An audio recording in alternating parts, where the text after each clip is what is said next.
Coming up next, a deeper look at a local controversy over a sports team's nickname. It's no longer okay to appropriate Native culture for white entertainment. Plus, vandalism at a former popular State College restaurant. And how people in our area are trying to help solve a national shortage of blood donations. The Center County Report starts now.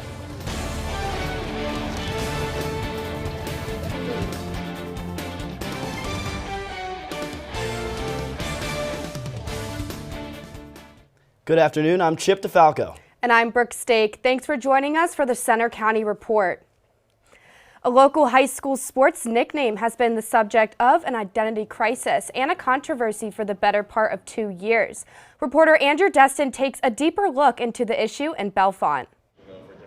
Kathy Pletcher says she's enjoyed living in Bellefonte since 1983. An enrolled member of the Bad River Band of the Lake Superior Ojibwe tribe in Wisconsin, Pletcher's Native American heritage is important to her. So when Bellefonte Area High School's nickname, the Red Raiders, became a topic of heated debate nearly 2 years ago, she was as vocal as anyone. It's no longer okay to appropriate Native culture for white entertainment. It just isn't, and now's the time to sort of move that conversation forward.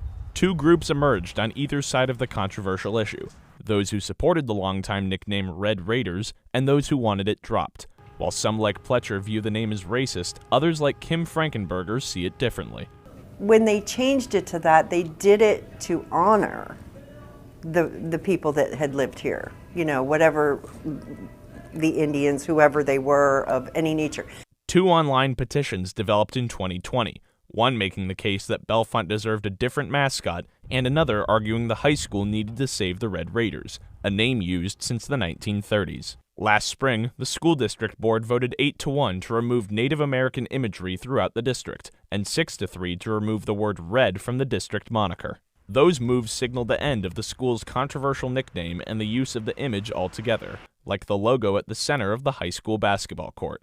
Residents like FRANKENBERGER say they were shocked by the news. Well, it was heartbreaking. It's like, why all of a sudden are you going to take something away that has been, I think it's been around since 1930 something? So instead of the Red Raiders, the school's sports teams were to be known as the Raiders, and all traces of the old nickname were to be done away with. At least, that was the plan. But supporters of the Red Raiders name wouldn't go away. 7 months later, this past November, 4 school board positions were up for re-election.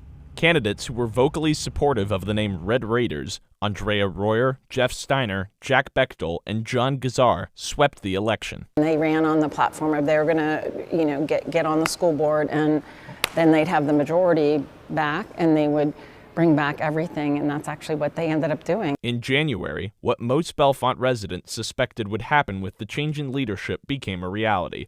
The school board rescinded both motions, signaling the return of the Red Raider. Students like Cecilia MAZZOCCO, who did not approve of the nickname, were devastated. I thought we were trying at least to progress and be better, and then we just have that major setback after all of that work is just gone. So yeah, it was really disappointing and honestly just frustrating. Fellow Bellefonte High student Lillian North thinks the majority of Bellefonte students are in favor of keeping the name Red Raiders rather than eliminating it. Still, that doesn't mean North believes the name is the right choice for her school. It feels gross to be a part of something with this name and with this imagery and seeing different people. I love my school. I want to take pride in my school. And honestly, I just want to get all of it out of there so we can have a fresh start. During the public hearing portion of the January school board meeting, Pletcher voiced her opinion and shared her perspective. But her comments fell on deaf ears. I said this to the school board, would you use a mascot called the White Raiders? And I saw people shaking their heads, no. I'm like, okay, what's the same thing? Steiner, who is now the school board president and in his 3rd term on the board, has lived in Bellefonte since 1994. Moving forward, Steiner says the plan is to not use the school's Indian head logo and to continue without a school mascot. For now, Bellefonte sports teams will keep using their Block B logo. Simultaneously, a branding committee has launched to look into a more representative logo, but Steiner thinks the Red Raider name is here to stay. Times change, but you know, you got to be true to who you are. And at the end of the day, Bellefonte, we're the Red Raiders. While the school board has looked to put this topic to rest, it's clear there's still many passionate people on both sides of the issue. In the meantime, proponents of a name change like PLETCHER are redirecting their attention to an educational movement, considering the makeup of the school board and the Republican-leaning Pennsylvania State Senate. A longtime resident of Bellefonte, she realizes she's in this fight for the long haul. Foolishly thought I was done, you know, with this, but it's chapter. That was only chapter 1. Now we're on chapter 2. Though PLETCHER maintains an optimistic approach for the removal of the Red Raider name once and for all, others like FRANKENBERGER are equally as passionate on the other side. But in a town so divided over this issue, there is one thing residents like PLETCHER and FRANKENBERGER can agree on. They believe any action should come through a more democratic process. I'm hoping that they continue to involve the community and the students if they decide to make any kind of decision. In Bellefonte, I'm Andrew Destin for the Center County Report. Bellefonte's current school board is expected to stay in office until 2026. Police are trying to track down whoever vandalized a building that used to house a popular restaurant in State College. Meredith Lee reports. Burgers, shakes, and fries, memories associated with the beloved former Penn State icon, Baby's Diner. It's a legacy now tarnished by a recent act of vandalism. State College police have launched an investigation into the graffiti incident that occurred overnight between February 2nd and February 3rd. The word SAZERP 22 written on the rear wall in blue spray paint, but there's no indication of what that means. And while it does look like the graffiti on the wall could be in reference to a name, the identity of the suspect is still unknown. State College police are on the lookout for more information. The number one way that these things get solved is from the help from the community. So somebody recognizing the tag, knowing the artist that did it, or seeing it somewhere else, or seeing someone in the act of doing it and giving us a call about suspicious activity so that they can potentially catch the person and act with spray paint or whatever markers that they're using to do these things. So public cooperation is really the key to solving these kind of crimes.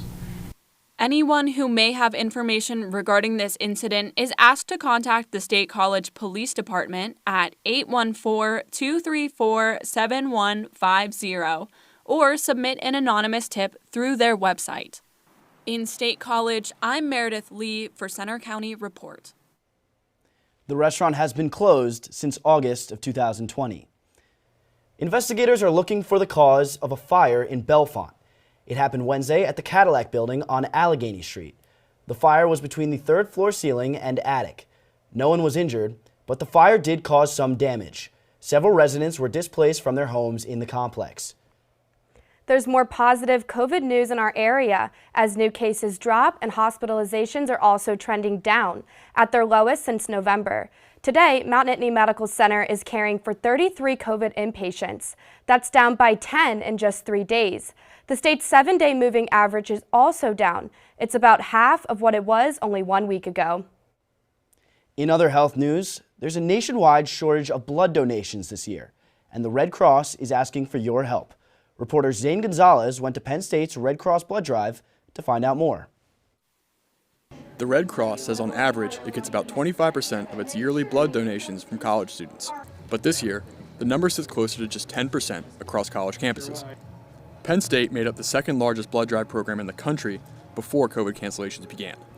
It's definitely difficult, and ever since COVID hit, like at the very beginning of COVID, we had a lot of drive cancellations just due to max occupancy in inside spaces and government regulations. We just couldn't run the blood drives anymore. So that took a huge blow to our blood supplies, and now we are in the biggest blood crisis that we've had in years. Not only is there a shortage of donated blood nationwide, there's also an increased need for blood because of COVID-delayed surgeries. It's going to be more dangerous now to go in and get treatment because there simply isn't enough blood to put people through these surgeries. Childbirth is more dangerous. Chemo patients can't get the blood they need because we don't have all of the blood types and we just don't have enough to give it to them. So after treatments, chemo patients just feel really crappy for like 2 or 3 weeks afterwards when if they got their extra blood, they would be able to feel better within a couple of days. I'm here at the Millennium Science Building for the American Red Cross Blood Drive, where Penn State is currently competing against a few other Big Ten schools, including Michigan, Michigan State, and Wisconsin for the most blood donations. Even if you can't make it on campus for a blood drive, it's recommended you make an appointment downtown on Pugh Street at the local donation center. In University Park, I'm Zane Gonzalez for the Center County Report. The Red Cross Central PA chapter headquarters is located at Innovation Park in State College. Pennsylvania Governor Tom Wolf's proposed new budget is now under review by state lawmakers. Wolf's $43 billion plan calls for the largest ever increase in aid for public schools. It proposes raising the minimum wage to $12 an hour and an effort on community gun violence. It does not include any changes on income or sales tax. The company that owns 2 state college apartment complexes is at the center of a legal battle. McKinney Properties has agreed to pay $25,000 to former residents at the Meridian and Calder Commons. That's according to the State Attorney General's office. The company was accused of charging tenants a 15%, quote, administrative charge on top of other charges after tenants' leases expired. That's illegal under the Pennsylvania Landlord-Tenant Act. The company claimed the charges were fair to pay for damages. Still to come on the Center County Report, we are enjoying the warmer weather today, but will it last? We'll have the 7-day forecast. Plus, our team in Los Angeles previews Sunday's Super Bowl. Also coming up, the governor is proposing a solution to a problem many aren't aware of: food insecurity for college students across Pennsylvania. So, I'm kind of new here, but I've noticed a trend. My human does this funny thing where she goes around and gets all my toys, and then she hides them in that basket by the door. You know, but it's always the same basket, and it's always in the same place. And then she acts so surprised when I find them, but, you know, she's putting them in the same basket. Again. It's like, hello, that's where you put it last time. You were the worst at hide and go seek.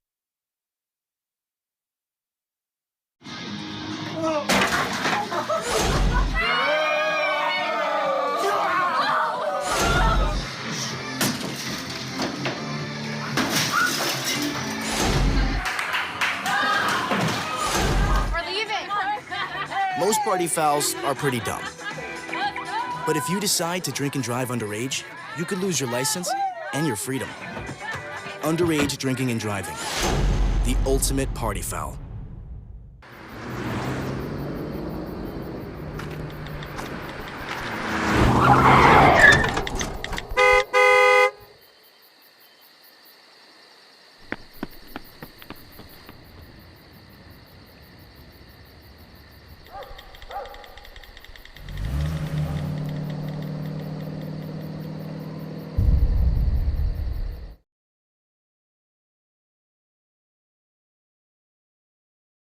You're doing great. We're gonna try this again, okay? Okay. Wheels, pedals, handlebar, brakes. Sit up straight, keep your weight in the center, keep your eyes on the road, hands on the grips, button the seat. If we feel ourselves falling, what do? Just keep pedaling. Good girl. Now remember, it's all about balance and steering. Steer with your hands, steer with your body. Steer into the corners and you stay out of trouble. And the bell's your buddy, so go ahead and ding that. All right, ready? Here we go. Pedal, honey, pedal. There you go, you're a bike rider.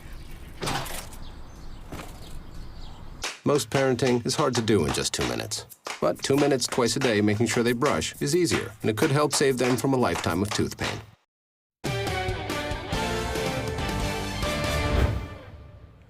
The State Department of Agriculture has added 3 plants and 1 tree to its noxious weeds list.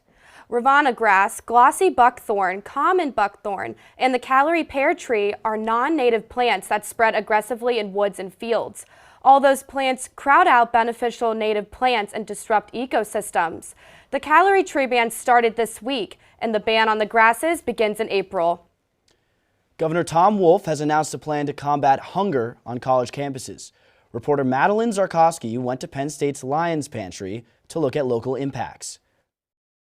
As part of Governor Wolf's budget proposal, the Hunger-Free Campus Initiative tackles the college hunger crisis. The $1 million plan aims to help college students struggling with food insecurity, such as those who visit Penn State's Lions Pantry. Lions Pantry is a student-run food pantry here at Penn State. They provide food and supplies to students in need.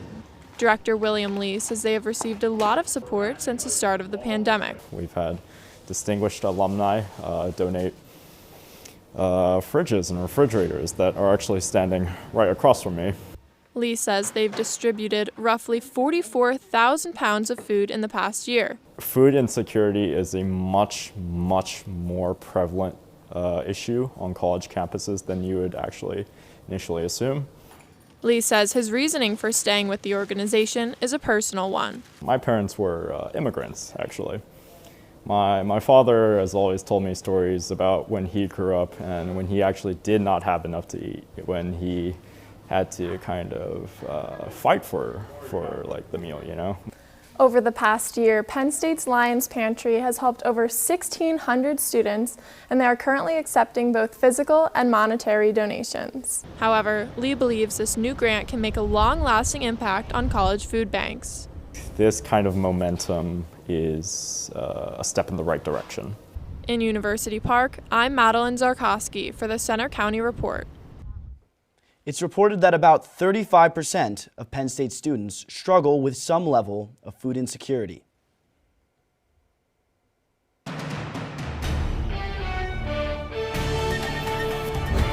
Hello everyone, I'm Penn State student meteorologist Jacob Hare. Taking a live look at Beaver Stadium, you can see the sunny skies. It's feeling more like spring though, even though it is still winter. 46 degrees with the wind coming out of south-southwest at 11 miles per hour.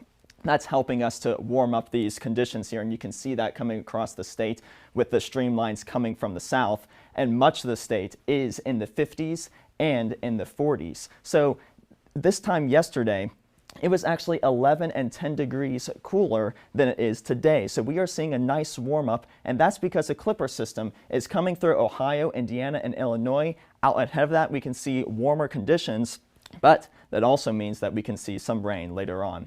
For right now, we have some of these clouds coming through State College, some up in Erie that is starting to precipitate.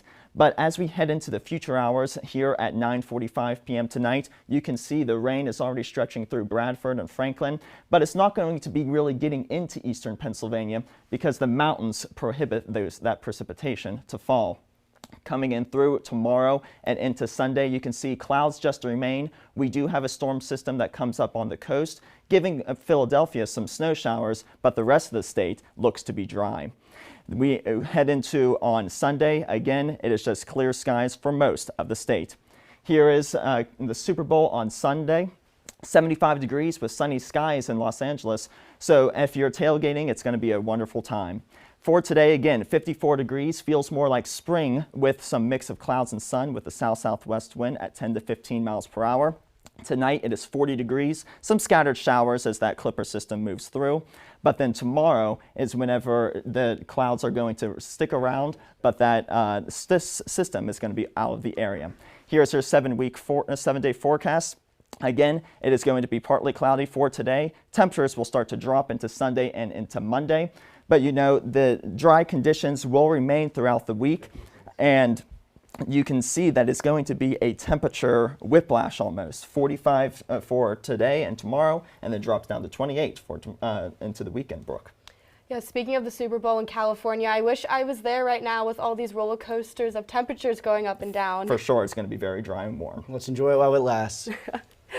Popular singer Billie Eilish made an appearance in State College last night in front of a big BJC crowd. The pop superstar performed to a sold-out crowd. Eilish sang her top hits, including songs from her newest album, Happier Than Ever. It marked the first concert at the Bryce Jordan Center this year. And now, over to Eric with sports. It's Super Bowl weekend. Coming up in sports, we check in with our crew in Los Angeles as they cover Championship Week. And the Bryce Jordan Center is normally filled with blue and white, but this week it was covered in shades of pink. That story and much more next in sports. Todd's a great guy. I mean, look at him. What a sweetheart. Attaboy. Wait, Todd. What are you doing?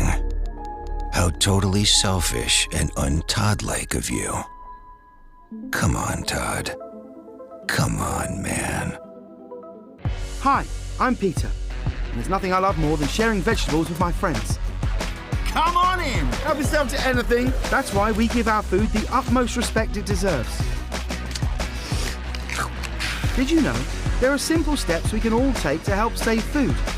You can cook it, store it, even share it. Just don't waste it. Because when it comes to food, better ate than never. To learn more, visit SaveTheFood.com. This year, patriotism shouldn't just be about pride of country. It should be about love. Remember that to love America is to love all Americans. Because love has no labels. So, I'm kind of new here, but I've noticed a trend. My human does this funny thing where she goes around and gets all my toys, and then she hides them in that basket by the door. It's like, hello, that's where you put it last time. You were the worst at hide and go seek. So you see, son, good manners are important. Should I go through it again? Yes. Yes, please. Yes, please. Exactly. Always say please, thank you, you're welcome, excuse me, sit up straight, hold doors open for ladies. If the door's locked, knock first, don't burp, don't swear, don't stare, don't use bad language, or talk with your mouth full, keep your elbows off the table. What table? Don't interrupt. Cover your mouth when you cough or sneeze. On the bus, give your seat up to anybody who has trouble standing. Bottom line, treat others the way you want to be treated. Got it? Got it. Good talk. Most parenting is hard to do in just 2 minutes. But 2 minutes twice a day making sure they brush is easier, and it could help save them from a lifetime of tooth pain.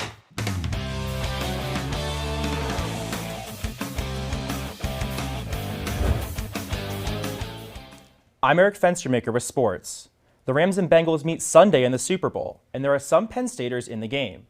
Our team, including Jake Starr and Andre...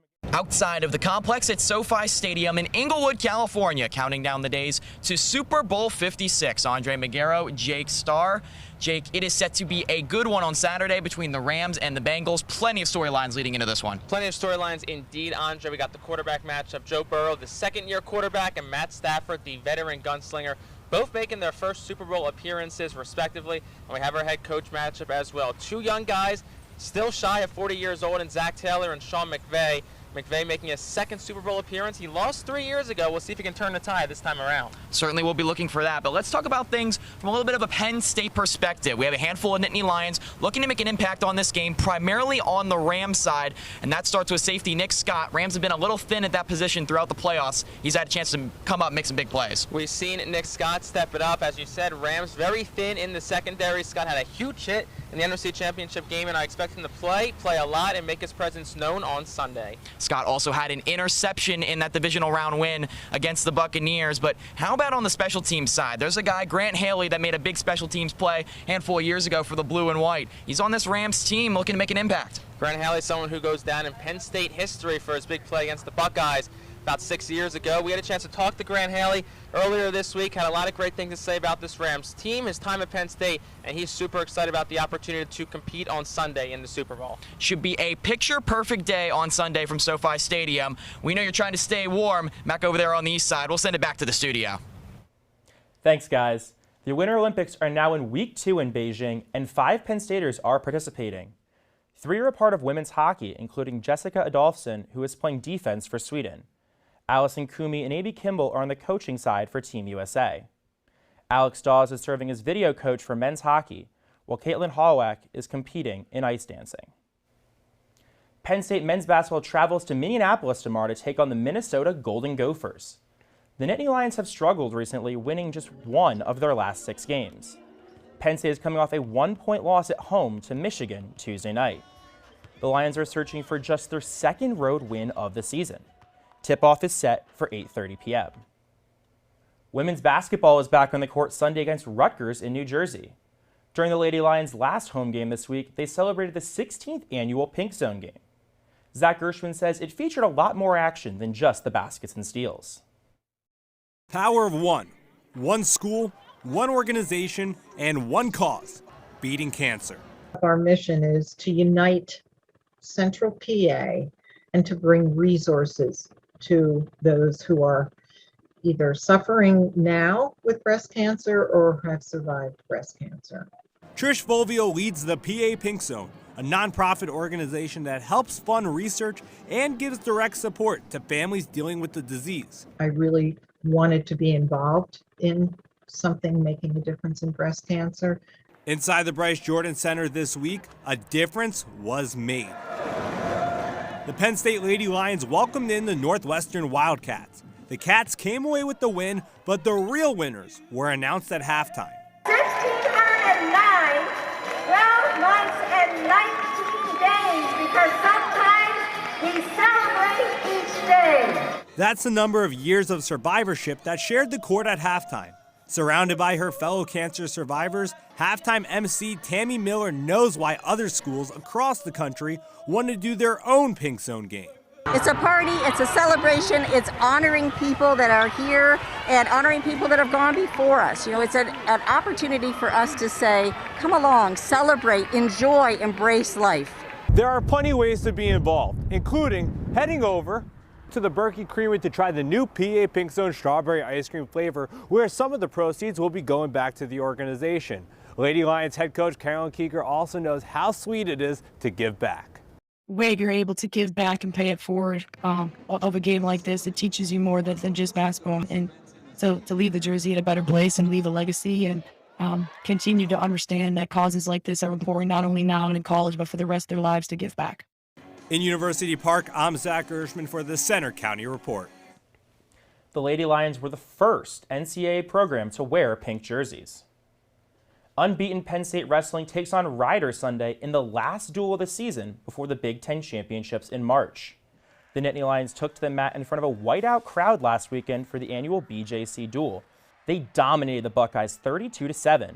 Penn State's duo of Roman Bravo Young and Aaron Brooks both came away with early pins and kept the sellout crowd rocking. Sunday looked like another day in the office for Cale Sanderson's squad. Even with holes in the lineup, Penn State won 21-13 against Nebraska, with Greg Kirkfleet's 8-2 victory over number 12 ranked Christian Lance. The Penn State men's hockey team has reached its bye weekend, and it may have come at the perfect time. The Nittany Lions were swept at Notre Dame last weekend and outscored 10-2 in the series. They've now lost 3 straight and are in the final stretch of the regular season with 4 games left. They'll try to end the losing streak next weekend in the home series finale against Minnesota. That's all for sports. Now back to you at the anchor desk.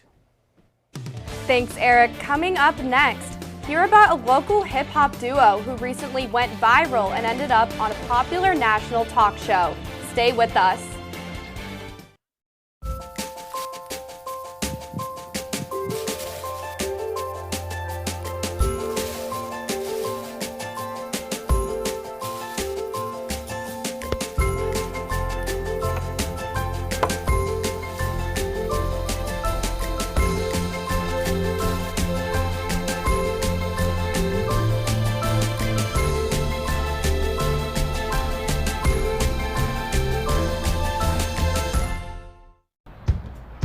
Taught him how to hit a baseball, how to hit a receiver, the strike zone, the net. You taught him how to hit the upper corner. You even taught him how to hit the open man. But how much time have you spent teaching him what not to hit?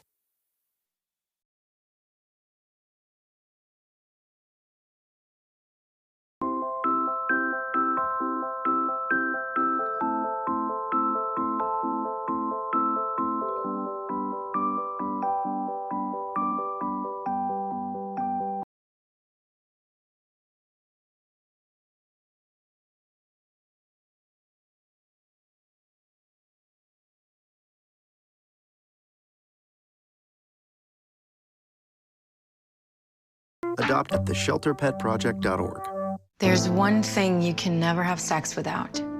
It's not something you buy. Or something you take. In fact, there's only one way to get it. It has to be given to you, freely. It's consent. Because sex without it isn't sex. It's rape. Consent. If you don't get it, you don't get it. It's on us to stop sexual assault. Learn how and take the pledge at itsonus.org. From Happy Valley to Hollywood.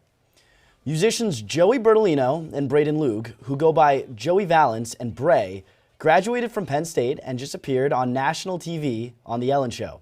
Bray's mom reached out to Ellen about the Center County duo's new song, Double Jump. We posted it, we went to dinner, we look at our phones, it has like 1 million views. We're like, oh wow, that's like a lot. We go to bed, wake up, it's at like 4 or 5 million, and now it's almost at like 17 million views. It's just absolutely incredible. It just really just skyrocketed. After their performance, Ellen gifted the Nittany Lion graduates an upgraded recording studio from Guitar Center. That's all for today's newscast. We hope you'll join us next Friday for our next local news update. You can follow us anytime for breaking news on our Center County Report Twitter. And you can see our stories on our Facebook page and our website. Have a good afternoon.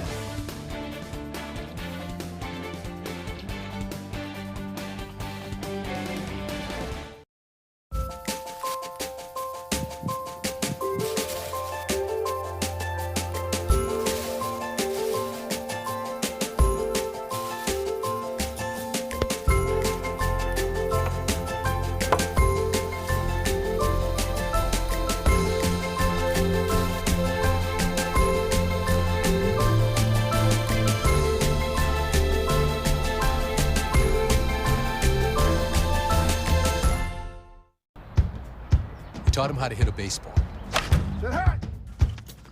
how to hit a receiver, the strike zone.